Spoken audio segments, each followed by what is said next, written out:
My Bahamian peoples, my YouTube family, welcome to Garden Master 242. Here on this channel, Jesus Christ is Lord, and I'm keeping my promise. So this is part 2 of the ginger series, and I did promise on the banana fertilizer video to make sure that I bring out a video once a week. And so here I am back again. It's a pleasure to have you guys back. And we're going to be talking about part 2 of the ginger series. But before we get into that, I want you guys to subscribe to the channel if you haven't already. Hit that like button, share this video with a friend, because when you hit that like button, you really help to support me. It lets me know you like the content that I'm putting out. You know, it gives me a direction as to where I should go with my future videos. So hit that like button, comment. You know, feel free to make any suggestions or videos that you would like to see me cover as it regards to Bahamian gardening. So without further ado, let's jump into this ginger series. In part 1, we talked about the health benefits of ginger, where it originally came from, the different ways that we cook it here in the Bahamas. In part 2, it's going to be a little bit different. Now we're going to grow some ginger. So let's get right into it. So guys, this is a typical store-bought ginger that I got from a local grocery store here in Freeport. And one of the first things you want to do is make sure that you wash your ginger before we get ready to do the next step. And so just make sure that the ginger is thoroughly washed and you have it ready to go for the next step. And so as you can see, I'm just pointing at the different nodes that the ginger will sprout from once we have this ready to go. And you can see the different nodes. That's usually where the shoots and the roots will start to sprout from. And you can see now that I'm just separating this ginger now into the pieces that we're going to be using to plant into the soil eventually. So here you see I'm just cutting a piece of this, and these 3 pieces is where it's going to form our 3 ginger plants. And so to start this, you're going to need just a plain water bottle, spray bottle filled with some tap water. We have a Ziploc bag we have there, and just some plain napkin, just some plain hand towel from the grocery store. 2 or 3 sheets of hand towel should be what we need to get this done. And so as you can see, I have a plain Ziploc bag here, and the key is to use this Ziploc bag to create a mini greenhouse effect. So that greenhouse effect is going to lock the condensation in, and that's going to help your ginger plant to really get going, and the sprouts and the shoots will start growing out of the nodes. Okay, so now you see me have my 2 ginger sorted here on the paper towel. And so what I'm going to do is I'm going to get my spray bottle full with tap water, and I'm just going to start to spray this ginger, spray the napkin itself.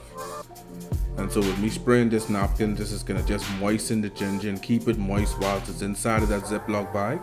Like I told you, our goal is to just create a greenhouse effect. And so as you can see, I'm going to take this bad boy and fold it, spray this up, and I'm going to just take this and place this inside the Ziploc bag. Okay, so what's going to happen right now is you see me putting it inside the Ziploc bag, and what's going to happen is I'm going to take my spray bottle, and what I want to do is just show you those little bubbles that's forming inside the bag. That's what we want. That's what this bag is going to look like in a couple of weeks. And so we're going to let that ginger root just sitting there, and that moisture and that condensation, and that's going to allow the nodes to start to sprout. So as you can see, this is really easy. This is something that you can do with your kids or other family members, and it's a nice project just to be able to teach someone in your house about gardening. So as you can see, I have this Ziploc bag set, and I'm gonna grab my spray bottle and just spray just a couple extra sprays of water in there. And as you see those bubbles, again, the reoccurring theme here is to make sure that this is moist. I don't want it dripping wet. I don't want it soaked. You don't want the Ziploc bag filled with water, but you just want it damp enough that it gives the ginger enough moisture that it needs for the plant growth to start. And so this is the process that's gonna need to happen before we get it outside into the soil and put it in the ground, or in a pot for that matter. And so as you can see here, this process here, from the time you spray it and put it in a cool, dark place, just at room temperature, so maybe put it in the cupboard somewhere. But this process is going to take anywhere from 4 to 6 weeks until you get to the point where you actually start to see roots.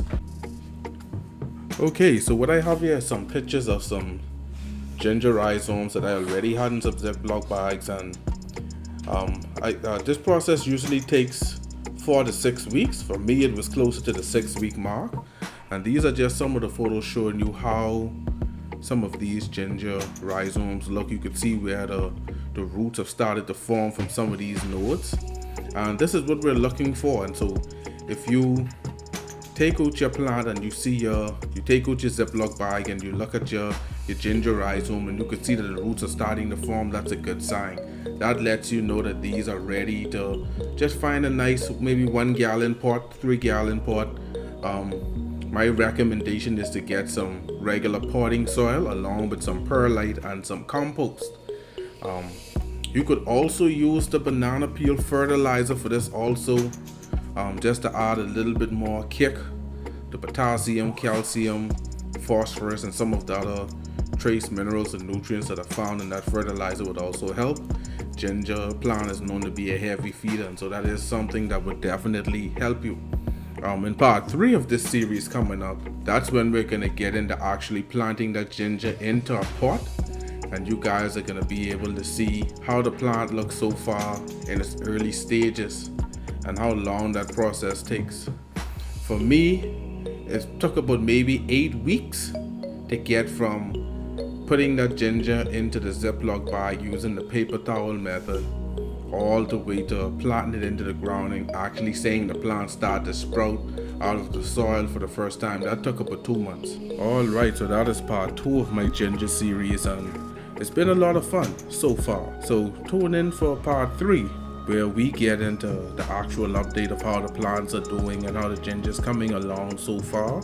And I'll also talk about the soil amendments and the different types of things that I add to the soil that's gonna provide optimal nutrition and growth for your ginger rhizome. So this is Garden Master 242. Jesus Christ is Lord. Peace out.